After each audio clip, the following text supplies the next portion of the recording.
Ever since you can remember, you felt something in your chest telling you to move, to love, to speak, to try. Day after day, you pretend you don't hear it calling, or maybe you dismiss it as silliness or worse. But it's there, ready for you, and it will wait for you as long as you need. My name is Johnny G, and I invite you to join me on a journey of awakening as we dare to embrace our light. This is Refractive.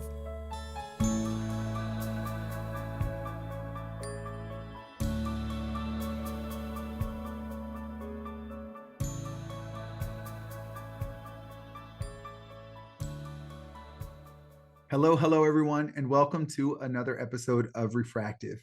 I'm your host, Johnny G. Today, I have with me Dr. Gary Lawrence. Over the course of 23 years, serving as the founder and director of the New Life Dynamics Christian Counseling Center, and with 20 years as the host of his own radio show, Dr. Gary Lawrence has personally met with and coached more than 6,000 clients, and he's overseen the counseling of another 10,000. He's inspired thousands more on radio, television, and stage. Today, Dr. G has refocused on his best-selling book, Rejection Junkies. In this guide to recognizing the damaging effects of rejection, Dr. G helps readers to recognize the people, places, and things, the circumstances that hold us hostage, keep us stuck, and can also make us bitter. And so we're here to talk about that today. And welcome, Dr. G. It's great to have you with us. Well, thank you, Johnny. It's a joy to be here today. What a wonderful opportunity to meet with you. Same here. I feel the exact same way. And, you know, when we were communicating back and forth on topics for today, I've arrived at a place in my own journey where I try to see the perfection of the Creator in all things, even the things that I don't like, even the things that are painful.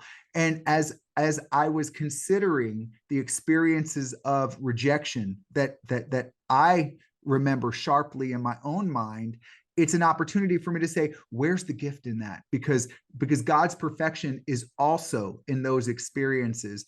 And I wonder if you have any thoughts on that. Like, what do you think about seeing this deeply painful experience of rejection as actual fertile soil, a gift? Well, I'll tell you what, when you put the words rejection and gift in the same sentence, they don't go together, do they? No, they don't seem to. Right, exactly. And probably one of the best things that ever happened to me is when I came to understand the rejection syndrome. By the time we're 8 years old, Johnny, 80% of our emotional patterns are formed. It doesn't matter if you're an atheist, a Christian, a Muslim, a Buddhist. By the time we're 8 years old, 80% of our emotional patterns are formed. By age 18, 100% of our self-image is formed. So when the average person goes into their 20s, their 30s, and their 40s, now as they get older, they may get a better education. They may learn how to create more income. And as they get older, they get gray hair. But you know what? The rejection patterns of their early life continue to control them. Let me give you an example. I had a couple come to me years ago. They'd been married 55 years. Now, he was 80 years old, Johnny. And when he heard me say, by age 8, 80% of our emotional patterns are formed, he interrupted me. He said, well, Dr. G, what you're saying is I'm an 80-year-old, 8-year-old. And I said, that's right, Doc. And his wife leaned over and patted him on the leg and said, see, sweetheart, I told you act like a little boy. That's right. So it's not just dementia that makes older people act foolish. It's their patterns in the early years of their childhood. Yeah. And as I continue to coach and work with married couples and divorced couples, it's just as evident today as it was 20, 25 years ago. Yeah. On some level, no matter what your gender, what your race, what your background is, on some level, everybody has negative rejectory patterns that were created in their early years of their life and continue to control them in their adult lives. Yeah. Does that make sense? It does. And so where on this timeline would you say, you call it rejection syndrome? Where does the rejection syndrome start? Does it start at that 8-year-old phase, or is it more later in adolescence or something else? Well, that's a great question. By age 18, we've heard the word no 140,000 times. Oh, By age 18, we've only heard the word yes about 5,000 times. huh. I mean, Johnny, stop and think of your own childhood. How many times do you say, yes, you can do that? Well, Right. yes, sweetheart, go ahead. No, you've heard no, you can't do that. No, you got to Right. stop that. So Right. you've heard the word no many, many more times. So once again, by age 8, 80% of our emotional patterns are formed. The emotional patterns of fear, anxiety, feelings of inferiority, insecurity, feelings of inadequacy. Those are all created in the very formative years of our early life. Hmm. The great religions of the world, they understand if you teach people while they're young, you have them for a lifetime. Yeah. And that's the way it is with the human race. Yeah. I'm wondering when you talk about rejection, I think in our culture, we think about it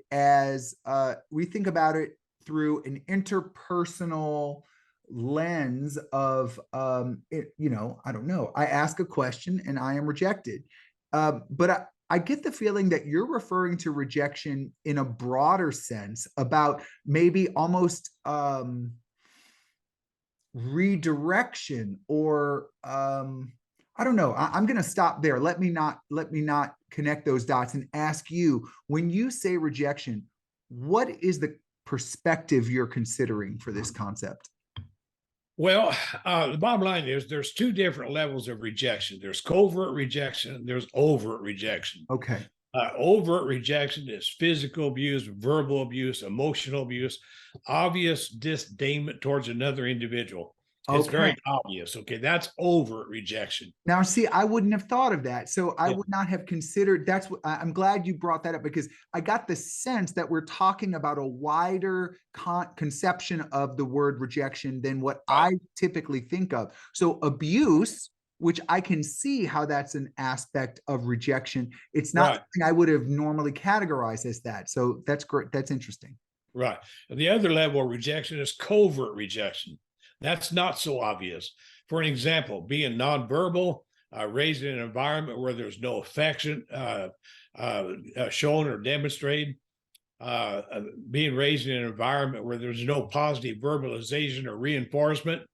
For an example, I didn't become a Christian until I was 20 and a half years old. Okay. I was raised in an agnostic home. Both of my parents were severe alcoholics, and there was a lot of physical and verbal abuse in my family. I was the fourth of four children, and my father believed my mother got pregnant by another man. So I was always the bastard child. Yeah. Well, when I accepted Jesus Christ as my Savior at the age of 20 and a half years old, I still didn't feel accepted. I could not understand the fullness of my spiritual relationship with my Heavenly Father. Okay. I still had patterns of hostility. I still had problems with nervousness, depression, anxiety. And so, even though I was a new creature in Christ, the old emotional patterns were still controlling me. So many people say, well, if being a Christian is so wonderful, why am I still so miserable? Well, welcome to the human race. Okay. I Yeah. mean, Johnny, look at all the anger that's in our country today. It's being demonstrated in everything that's going on around the world. Yeah. We've never seen our country, the United States of America, we've never seen it in so much turmoil as it is today, sociologically. Would you agree with me on that? I think that tracks. Right, big time. Now, my wife Sylvia, she was raised in a very strict Christian home. Okay. Man, they were in church every Sunday morning, every Sunday night, and every Wednesday night. But from ages 7 to 12, when she was bedfast with tuberculosis, that's when her father was sexually abusing her. Okay. Now, her mother was a very angry, hostile, narcissistic personality. She physically abused Sylvia. One time, Sylvia was beaten so bad that she was 9 years old, and Sylvia literally had to crawl and to the closet and hide in the closet because some women were coming over to the house for Christian fellowship with her mother. And so she was raised in that hypocritical environment. And she handled her rejection by withdrawing. She handled her rejection by escaping. She used to hide under the stairs in her basement to get away from her mother. So now here we are, we're meeting in college. I didn't really know about her background. She didn't know about my background. And so we got married. We married 4 months after we got married. I Oh, mean, after we started dating. Now okay. that was 57 years ago. So anyway, so my ministry was flourishing. Oh my goodness. I was a well-known, well-respected speaker throughout the United States. I traveled to a lot of churches as a keynote speaker, but my marriage was falling apart. My marriage was in shreds. So Sylvia decided the best thing she could do for the boys' sake was to leave me and leave the boys with me, because at least I could take care of them. And I promised her, I said, Sylvia, if you don't leave me, I promise you, I will find the answer. I will find out why we are rejecting each other so badly. You see, she was passive and I was aggressive. I say it like this, Johnny: opposites attract, then they attack, then Oh, they retract. wow. Okay, wait, let's repeat this. Okay. I hate to, opposites attract, Opposites attract, then, and then they attack, okay, and then they retract. okay. Okay. You don't hear Uh, that I part. would, yeah, I would say, Sylvia, why don't you talk to me? Well, you're always yelling. You're always mad. I'm not always mad, Sylvia. You're always quiet. You never express anything to me. So see, she was responding with the emotional patterns that were created in the earlier years of her life. I was responding with the emotional patterns that were created in the early years of my life. Yeah, So what was going on, Johnny? The bottom line is we had two young adults reacting and rejecting each other with those negative emotional patterns that were formed in the early years of our lives. Does that make sense? yes, it does. And it happens to everybody. If I had an opportunity to take your life history, Johnny, I'll guarantee I would be able to trace every rejectory pattern that was formed in the early years of your life. I've been doing it for 23 years. And Yeah, I've been on the radio for over 20 years. The bottom line is everybody has some kind of negative patterns that continue to control them in their adult relationships. yeah, yeah. I think this is fascinating because I arrived at a a turning point in my own life, Dr. G, where it was I'm doing everything right. Why does life feel so bad? Which is just Right. along the same lines as the question you asked about Christianity.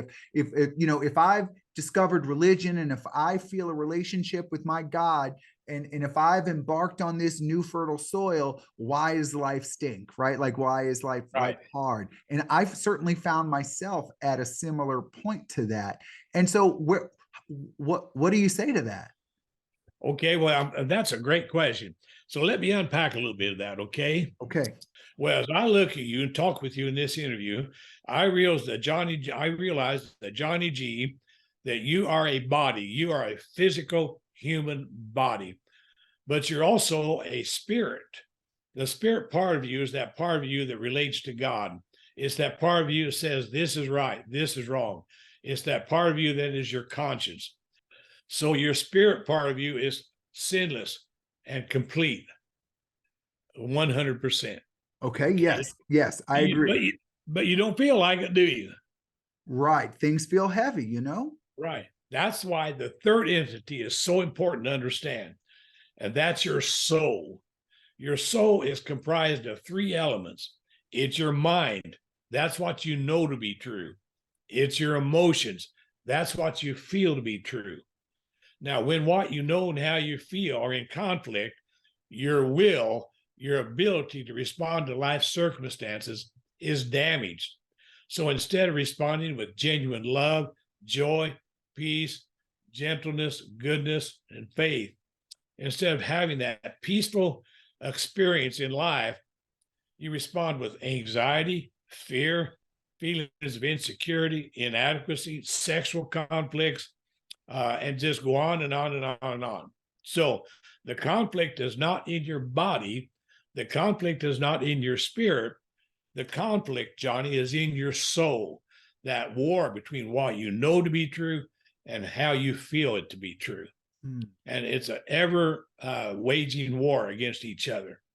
Depression's hostility turned inward. It's where you're beating up on yourself emotionally.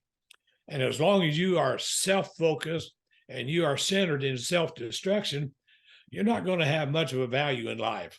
Mm-hmm. Mm-hmm. That makes sense. Yeah, it does. And I tend to agree with you. I certainly don't have any medical training, and I have really nothing to say at all to argue with what the medical community says. But here's what I can tell you from my experience. Okay. My experience when I began to live my life in harmony with my intuition. And when I say intuition, I mean the source of inner knowing that comes from my creator, right? The undistorted source of inner knowing that is rooted in unconditional love, right? That part. I'm not talking about my ego and my fears. I'm talking about when I began to start paying attention to and discerning my intuition from my ego and my fear, then I began to have a decrease in the psychological symptoms that my medical team had diagnosed me with. Right. Now, see, I understand exactly what you're saying. What you're telling me is because you focus more on the spirit aspect of your existence, that conflict between what you know and how you feel, that conflict between your mind and your emotions began to cease and slow down and eventually disappear in some areas. Yes. So it's just a matter of you allowed your soul to become subject to the Spirit of God. Yes. That's the thing, and again, I don't know what I don't know. I can't talk about someone else's chemical imbalances and all. I don't know anything about that. I don't know that. But what I can tell you is that I was diagnosed with borderline personality disorder. I was diagnosed with bipolar disorder. I was put on 3 different prescriptions. Wow. Right? And I don't, and eventually my doctor told me, I have to strike these from your chart because you no longer demonstrate adequate symptoms to qualify for these diagnoses. And we're not even going to consider medication anymore. And that did not happen for me. I was on those medicines for a long time. That did not happen for me until I began to live a spiritually focused life. Right. Absolutely good.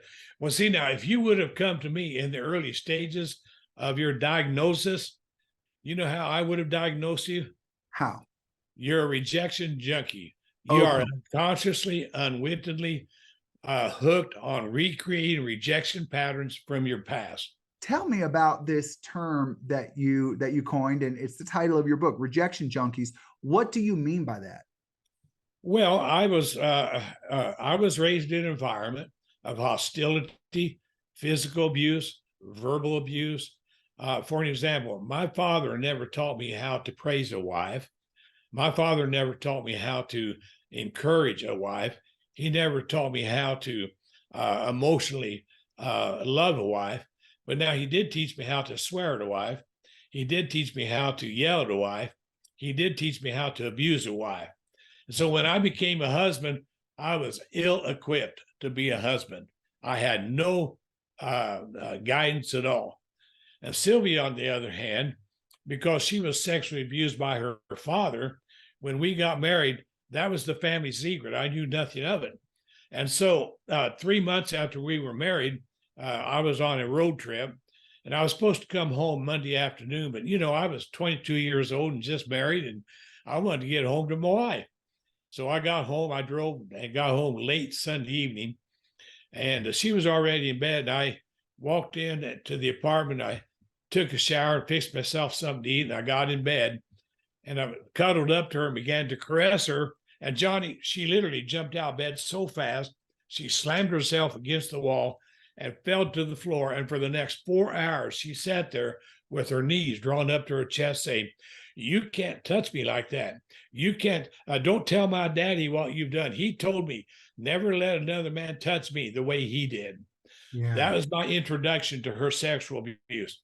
Would Yeah. you say she had some emotional patterns? It seems so for sure. Right. Right. Now we have a term for it today. We would call that PTSD. Yeah. Okay. Yeah. And back then, now that was back in 1967. Okay. From my perspective, she was having a nervous breakdown. I didn't understand what was going on. So even though she was an adult, she still had those emotional patterns, and she had stuffed those as she became what I call the emotional garbage compactor. And I'll guarantee you, there's people in your audience listening to us today. They can identify the fact that they've learned how to stuff their feelings and stuff their feelings and stuff their feelings.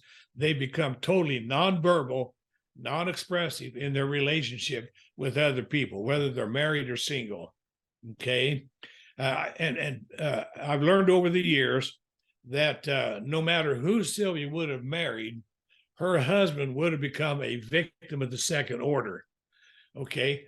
She told me that her dad said, "Don't ever let another man touch me the way he did."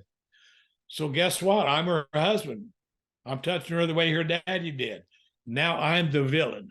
Right. And so I played that game. Okay, I'll reject you, but she's rejecting me. And so we were just two rejection junkies shooting each other up in the emotional bloodstreams with those rejection patterns. Yeah. Does that make sense? Yes. And so I say it again, opposites attract. You see, I need someone to dominate. Sylvia needs someone to dominate her. Now, here's another catchphrase. In every marriage, there's a parent and there's a child. Okay. In every marriage, there's a more dominant one and a more passive one. Why? Because opposites attract. Yeah. It has nothing to do with gender. Mm-hmm. Now, let me give you another illustration of rejection junkies. You show me a man that's married to a real dominant woman who's very decisive, who is very controlling. I'll show you a man that was smothered by his mother emotionally. Mm-hmm. I'll show you a man that was dominated and controlled by his mother. So what does he do? He goes into the adult life, and unconsciously, he will seek out a female that will control him and dominate his life. She's the parent, he's the child. I worked with her for many years. It's never changed. Yeah. Yeah. Yeah. We see that. And that works in both directions, right? Like, you hear that a lot of daddy complexes and things like that as well. Absolutely. Absolutely. It's really simple to me. Of course, maybe I take it for granted. I've worked with her for so many years. Yeah. But when I started my counseling practice, I didn't want to be one of those therapists or those counselors that needed counseling and therapy. I wanted to have my issues solved. I wanted to be at peace with my spiritual relationship with the Lord. Okay. Yeah. Just like you. That was what I pursued. That's what I desired. Unfortunately, there's so many people involved in the counseling environment, counseling world, that they really need help.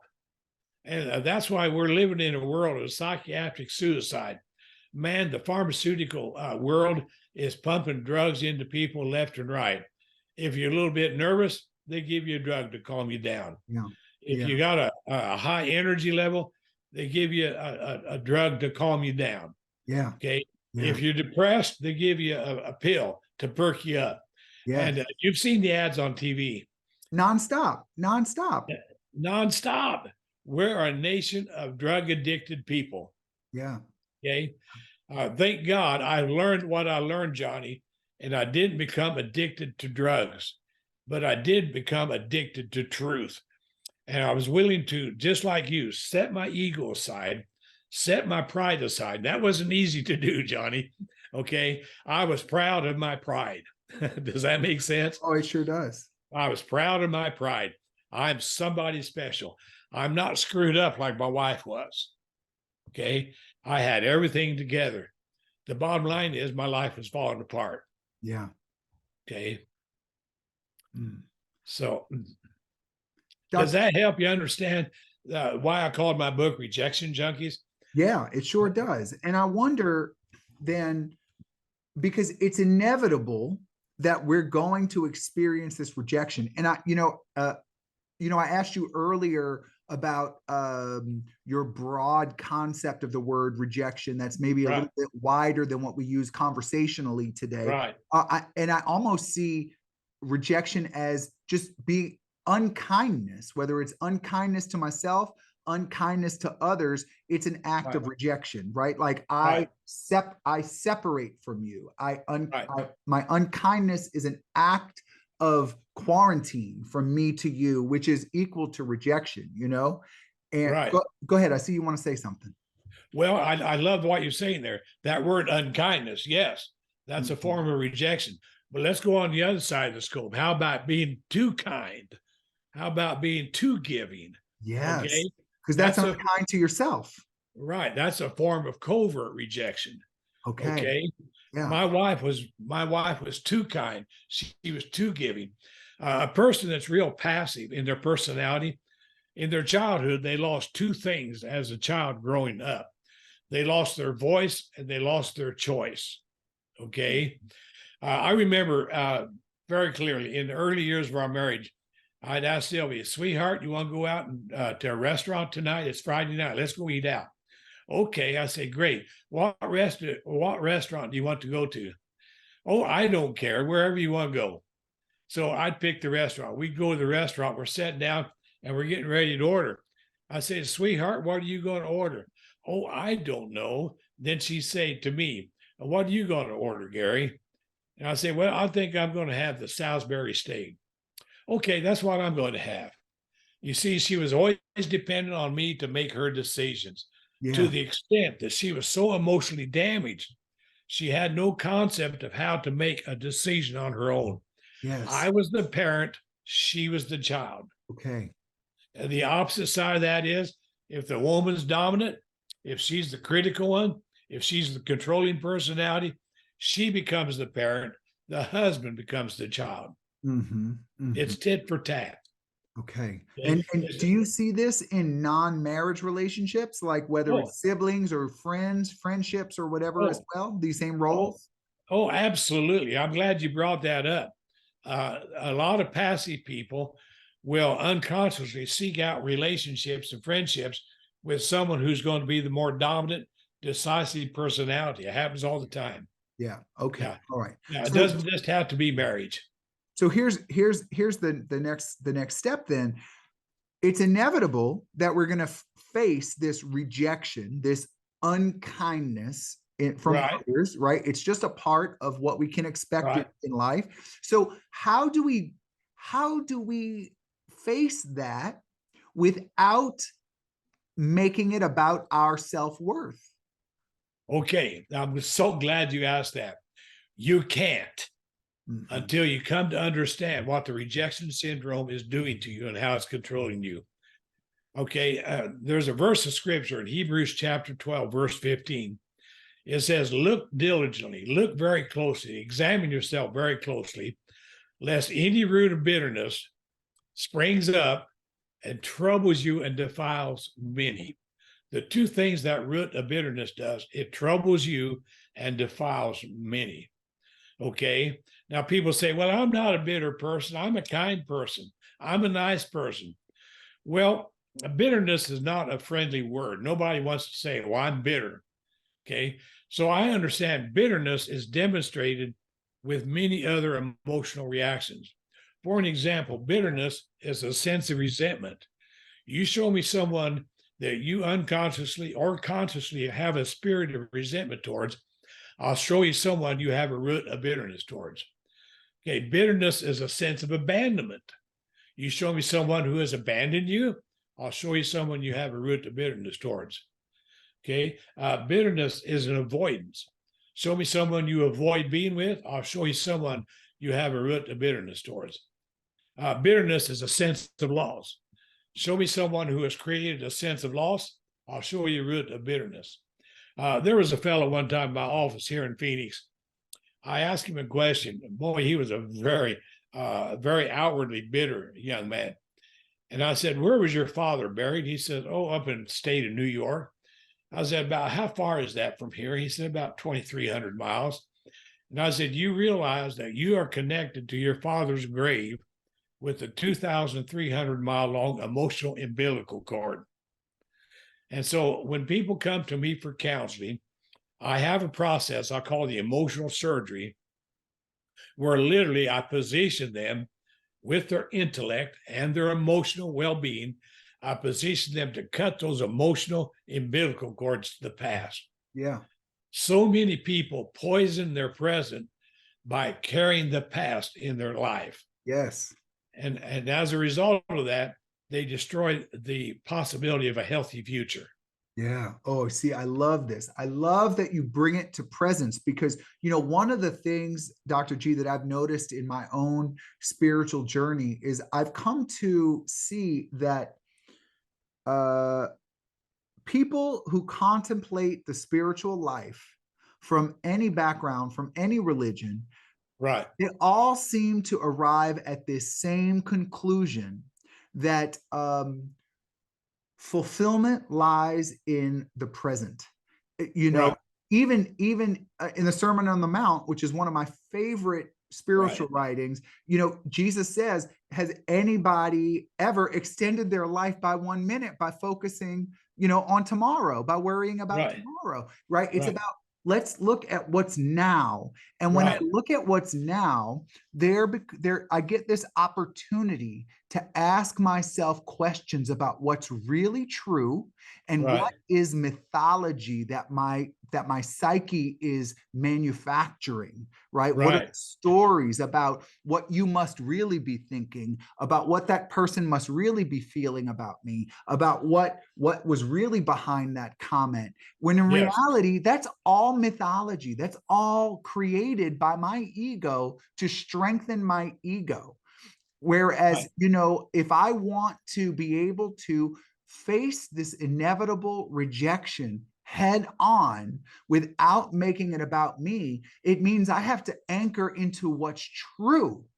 I have to anchor into the present moment and say, oh, there I am connecting this to the past, which is not an accurate link right now. Let me not go there. Or here I am connecting this to my fears about a hypothetical future. Let me not go there right now. Let's bring it back to what's really true right now.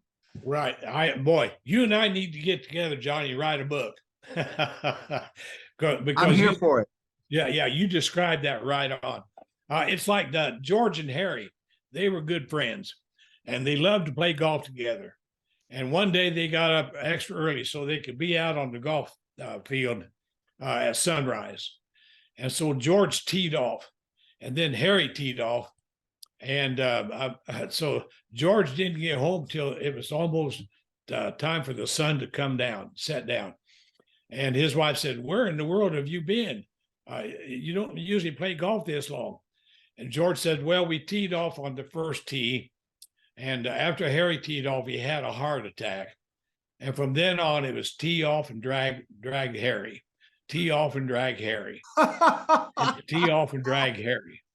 And that's the way a lot of people live their life. They're trying to tee off in the present, but they're dragging the past behind them. Yeah. And that's a pretty heavy load to carry, isn't it? Yeah, it is. Yeah. Yeah. Excuse me. So that's why the present is called the present. It is a present. That's right. That's right. Okay. And if you live in the future, even one day in the future, I call that futuristic failure. Yeah. Okay. Yeah. There's an old saying that worry is a terrible waste of the imagination. Okay. And you know yourself, you wake up 2 or 3 o'clock in the morning, and boy, your imagination can run wild, can't it? Yeah, that's right. Okay. That's right. Well, and stop and think about this now. Here you are, you're 25, 30, 35 years old. You're an adult, but you still wake up with those negative emotional patterns of anxiety, fear. Well, where were those formed?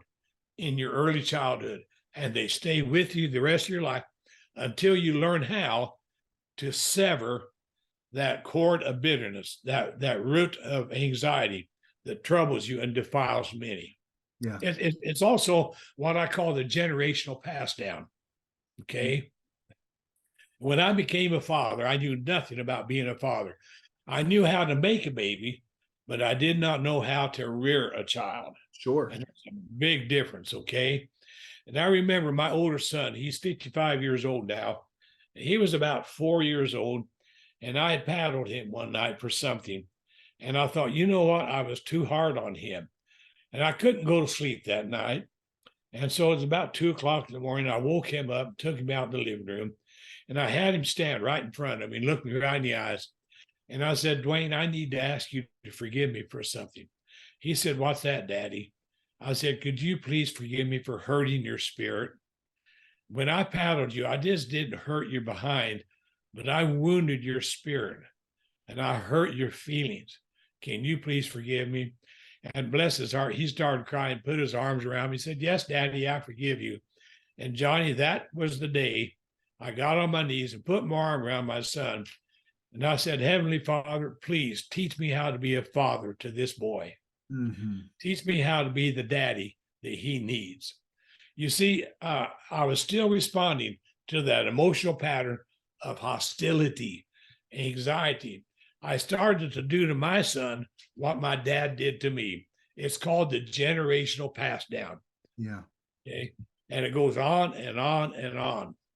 That's right. And I don't care what your race, your ethnicity is, don't care what your education level is. Now I had a fellow come to me one time. He was a multimillionaire. And I just want to throw this in. I've counseled some of the wealthiest people in America. Mm-hmm. I've counseled some of the most well-known people in America. And this guy, he owns 6 car dealerships in California. And he was worth about $110 million.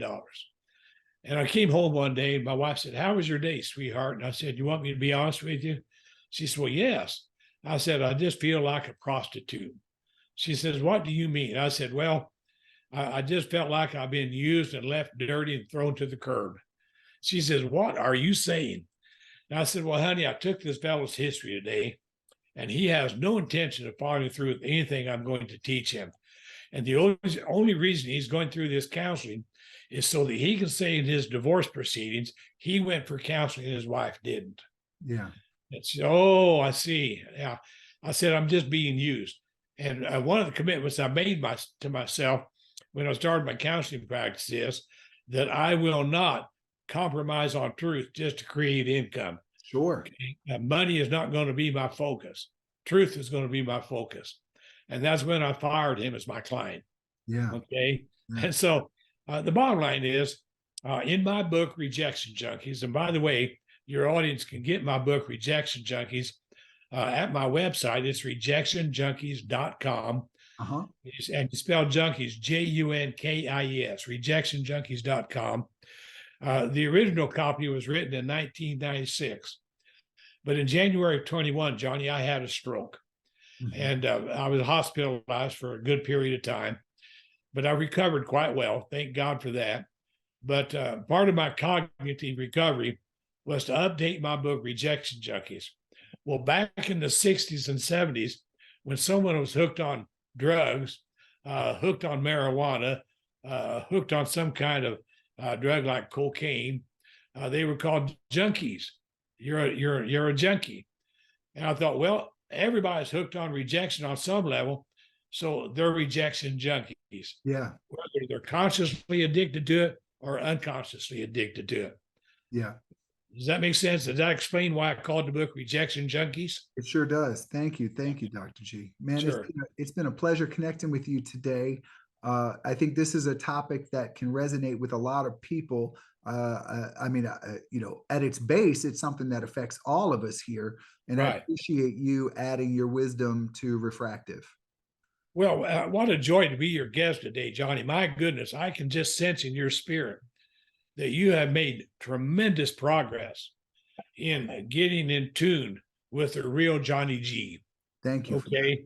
And I say to many people when they call me for counseling or coaching, I'll say, let me introduce you to the real you. Yeah. Okay. Yeah. I'm going to get you off the stage of performance.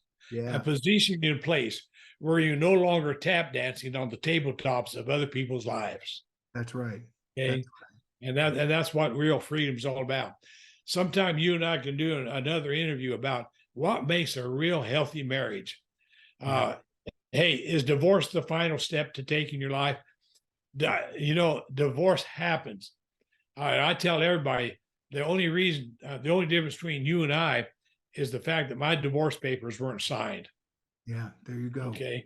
Sylvia and I, we almost totally got divorced. Mhm. Everybody has problems. Welcome to the human race. Yeah, I hear that. I hear that. Yeah. And so if Yeah. any listeners want to reach out to you, get in touch with you, I would assume they should go through your website, right? Rejectionjunkies.com. Right. And by the way, too, on my homepage of my website, rejectionjunkies.com, in the lower right side of the homepage, there's a quiz there. Are you a rejection junkie? And they can fill that quiz out. There's no cost. And if they put their phone number and their email address in, I will contact them for an absolutely no cost, no upselling review of their quiz. Are you a rejection junkies? Mhm. Okay. Good, good. So it's a great opportunity for people to, well, I think take a few minutes out of life and learn more about themselves. That's right. All right, great. Yeah. Thank you. Thank you, Dr. G. I appreciate you being with us today. And yeah, I think our listeners will enjoy it as well. Well, thank you, Johnny. It's my privilege and my joy to have met you, my friend. Same here. All my listeners, thank you so much for tuning in to another episode of Refractive. As you go out into the world and you find people just doing the best they can, remember to always aim your light. Take care. You've been listening to Refractive Podcast, and this is Johnny G. If you found today's content uplifting, if you think it might make somebody's day better, give it a share on social media, click like, subscribe. All those things help to expand this podcast's availability to new audiences. I'm a speaker, a coach, and a facilitator based out of Washington, D.C., but I travel a lot. If you think I can be of service to you or to your organization, help people get unstuck or move into their authentic power, shoot me an email. My email address is refractivepodcast@gmail.com. Take care. Thanks for listening, and aim your light.